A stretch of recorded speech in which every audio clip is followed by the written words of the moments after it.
멕시코를 방문하는 사람들은 콜룸부스가 신대륙을 발견한 지 39년밖에 안 되던 시대에 성모님께서 아메리카의 중앙에 위치한 멕시코에 발현하시어 그 대륙을 당신의 소유로 선언하신 사실에 놀라움을 금치 못한다. 또한 당신 발현하신 이유와 당신이 누구임을 분명히 밝히셨으며 인류의 영원한 구원과 사랑의 표시로 당신 모습이 그려진 신비로운 성화를 남기셨다. 그러나 많은 사람들은 이 사실을 믿을 수 없다는 투로 이렇게 묻는다. 그것이 정말 기적의 그림입니까? 진짜란 말이요? 누가 어떤 환상을 그린 것이 아닐까요? 이 성화를 과달루페의 성모라고 부르게 된 것은 그 지방의 특유한 문화에서 비롯한 것이다. 사람들은 그 이름이 루르드와 파티마의 기적과 같이 성모님께서 발현하신 장소 이름으로 생각한다. 그러나 그 기적이 일어났던 장소의 명칭은 과달루페가 아니라 테페약이었다. 그리고 이 성화 이름은 성모 마리아께서 직접 붙여주신 것이었다. 이 성화 이름이 사람들에게 잘못 이해된 것은 기적이 일어난 후 성화에 대한 설명이 와전되어 성모님이 발현하신 이유와 성화의 중요성이 소멸해버린 데 그 원인이 있다. 최근에 다시 그 사건을 조사한 헬렌 베렌스와 그녀의 공동 연구반에 의하면 이 성화의 이름은 성모 마리아께서 직접 일러주신 것임이 분명하게 밝혀졌다. 그들이 연구한 것은 기적이 일어난 후 곧 안토니오 발레이노에 의해 기술된 성모 발현과 그 기적에 관한 보고서를 근거로 한 것이었다. 이 보고서를 연구하던 중에 헬렌은 요한 베르나르디노에게 성모님이 나타나셔서 말씀하신 몇 가지 메시지가 빠져 있음을 발견하였다. 또한 오늘날 사람들에게 알려져 있는 기적의 사화는 스페인인들이 아즈텍 말을 올바르게 분석하고 번역하여 전한 것이 아님도 확인하였다. 아마도 그들이 그렇게 했던 것은 그 메시지가 주로 인디언들에 대한 것이었기 때문이라고 생각된다. 헬렌이 자료로 삼은 당시에 아즈텍말 원문의 스페인어 번역문은 다음과 같이 다시 번역할 수 있다. 그는 요한 베르나르디노는 그의 조카를 만났다. 그리고 그는 그분이 성모님이 주교에게 가서 제시하여 설명하도록 요청하신 것과 그가 보았던 사실들과 그분께서 그를 치유하여 주신 것과 요한 디에고의 틸마에 나타난 성모님의 성화가 과달루페의 원죄 없이 잉태되신 성 마리아로서 불려야 한다고 하셨음을 말했다. 스페인어의 번역물을 논평하면서 헬렌 베렌스는 이렇게 기술하고 있다. 대과달루페라는 구절을 잘 조사해 볼 필요가 있다. 이 말은 본래의 아즈테거가 아니다. 스페인어였다. 그것은 스페인어로 과달루페라고 불리우던 곳에 성모님을 위한 성당을 세운 명칭이었고 오늘날까지 그렇게 불러왔다. 기적이 일어날 당시에 주마라가 주교나 혹은 다른 어느 고위 성직자도 성모님께서 당신의 성화를 대과달루페라고 불러야 한다고 하신 이유를 알 수 없었다. 그렇게 불러야 할 이유를 전혀 말씀하시지 않으셨던 것이다. 성모님은 인디언 말로 말씀하셨고 당신이 쓰신 말을 결합해 본 결과 대과달루페처럼 그들에게 들렸기 때문에 그렇게 불렀던 것이다. 아즈테거로 테콰틀라소페우는 테가틀라소페우와 유사하게 발음이 된다. 테는 돌을 의미하고 콰는 뱀을 뜻하는 말이다.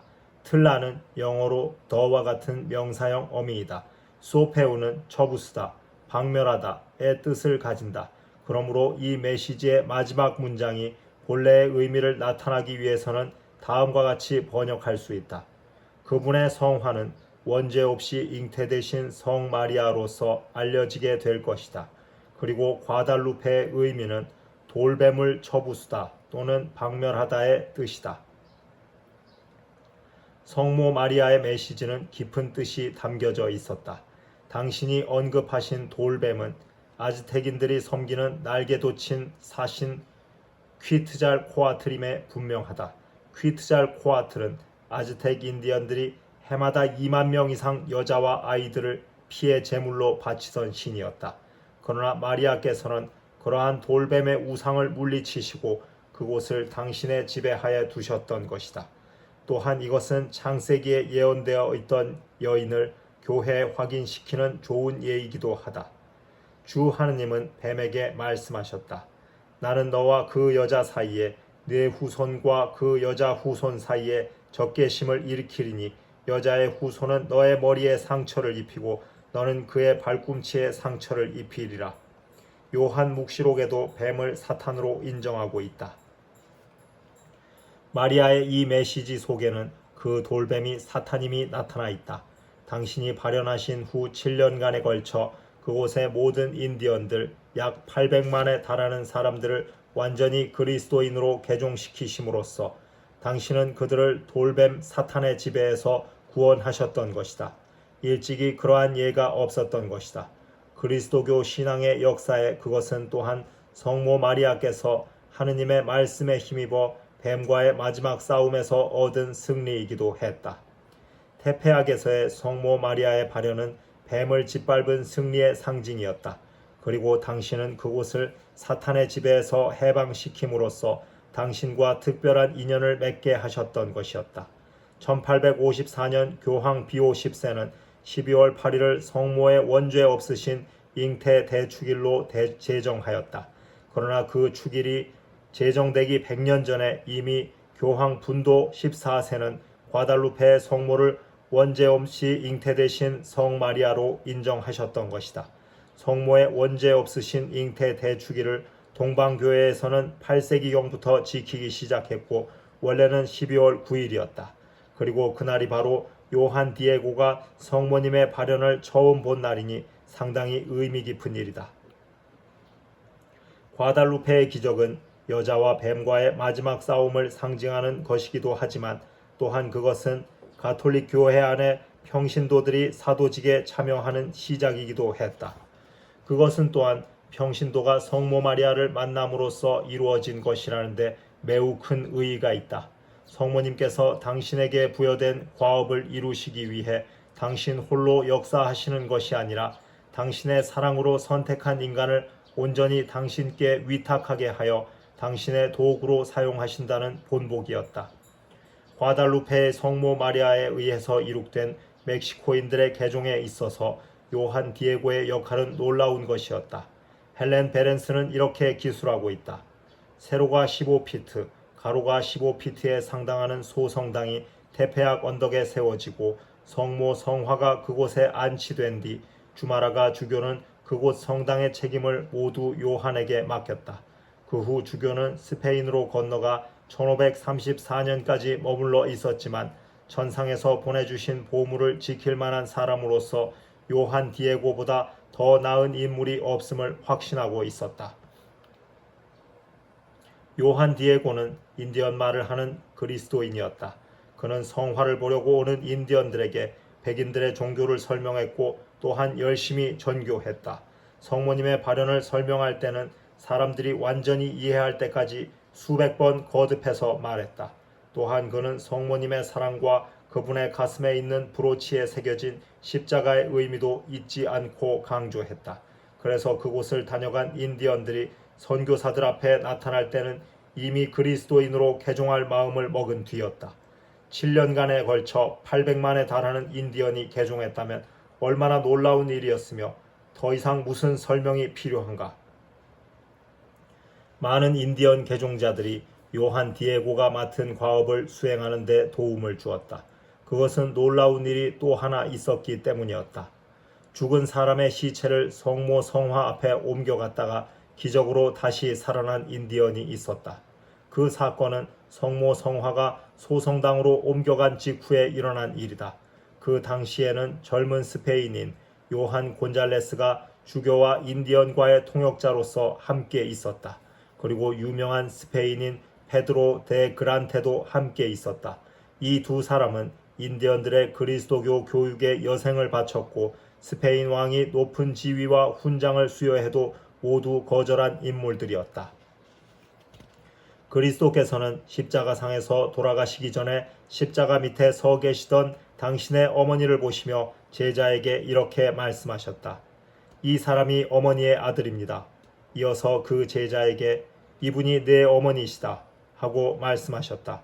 그 순간부터 성모님은 이 세상에서 당신의 하실 일이 끝나지 않았음을 아셨고 이 세상을 떠나시는 날까지 만인의 영적인 어머니로 계셨다. 사도 요한은 성모를 인류의 어머니로 모시었고 사람들에게 그렇게 전했던 것이다. 테페악에서 마리아는 요한 디에고에게 분명히 말씀하셨다. 나는 너희의 사랑과 자비의 어머니이다. 이 말씀은 성모 마리아를 자비의 어머니, 교회의 어머니로 받드는 교회의 전통적 가르침과 일치하고 있다. 당신이 요한 디에고에게 나타나셨던 것은 그가 훌륭해서가 아니라 당신이 선택하고자 하셨기 때문이었다. 테페악의 요한도 갈바리아의 요한처럼 특별한 순간에 인류를 대표하는 위치에 서게 된 것뿐이었다. 성모 마리아는 주님의 어머니로서 온 인류의 어머니임을 선언하고 계시다. 그러므로 어느 누구도 예외 없이 당신의 도움을 받아야 한다는 말씀인 것이다. 당신의 활동 목적은 당신 백성을 위협하는 악의 세력을 물리치시고 그들을 절대적인 선에 이르도록 역사하시는 것이었다. 당신의 외아들 예수 그리스도께서 이 세상에서 이룩하신 구속 사업을 우리들이 이어받기 원하신다. 테페악에서는 당신이 인류의 건강의 셈이시며 현세 어려운 고통 중에도 위로자이심을 단언하셨다. 이것이 요한 디에고에게 하신 메시지의 요약이며 현세에 살고 있는 믿는 이들의 소망인 것이다. 과달루페의 의의 가운데 가장 중요한 것은 아메리카인들을 하나가 되게 만드셨다는 것이다. 알라스카에서 티에라 델 주에고에 이르기까지 완전히 이방인이던 사람들을 당신을 공경하는 신앙인으로 만드셨다. 서로 다른 언어로 말하는 이들에게 언어의 장벽을 넘어 서로의 관심과 사랑을 증진시키셨다. 리오그란데 위아래 살고 있던 가톨릭 신자들 모두가 한자리에 모여 기쁨과 슬픔을 나누며 기도했을 때 교회 분열의 위기에 처해 있던 당대의 세계에 거족적인 일치를 가져왔던 것이다. 이 지혜로 당신의 백성을 이끄신 것은 주님을 믿는 이들의 마음에 하느님의 사랑을 실감나게 만드는 의미심장한 일이다. 그러한 영신적 관계를 통하여 아메리카 대륙의 수백만 가톨릭 신자들은 그리스도교 정신의 일치와 쇄신을 가져올 수 있었다. 사실상 사탄의 군대에 성령의 개입 없이는 대항할 수도 무찌를 수도 없는 것이다.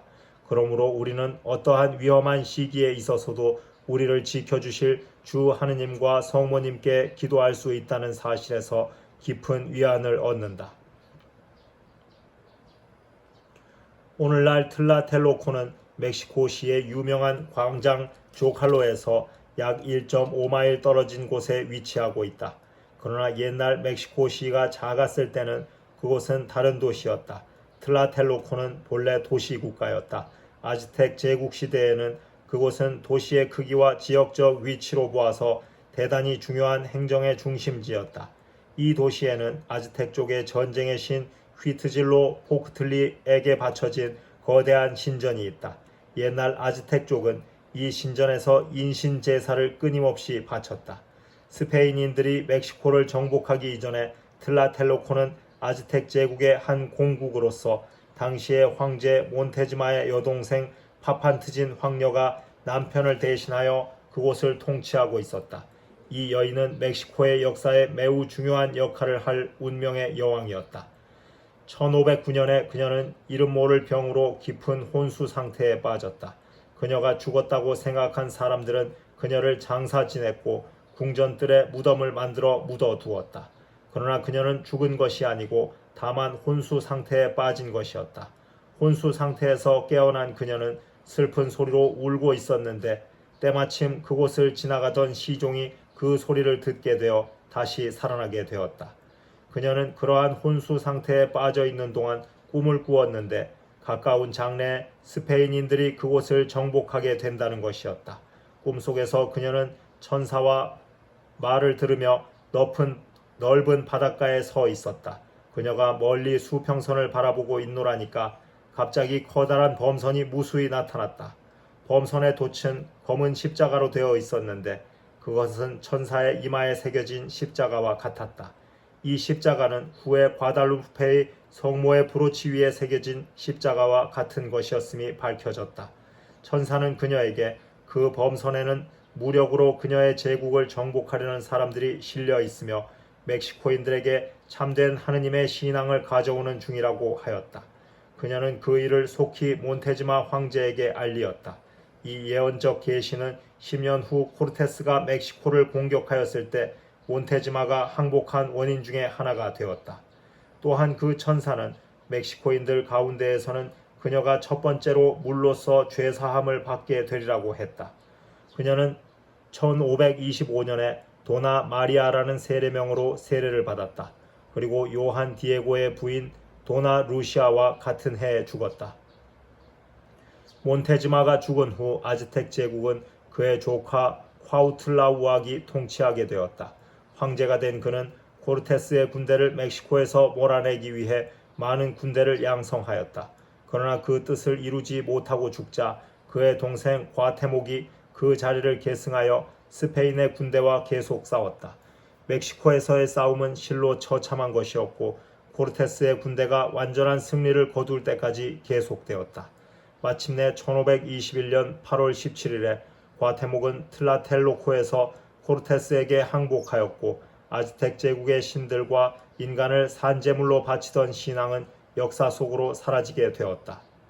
멕시코를 정복한 스페인인들은 곧 휘트질로 포크틀리에 거대한 신전을 뜯어서 그 옆에 성당을 세웠다. 이 성당이 멕시코 최초의 산티아고 성당이며 지금도 남아있다.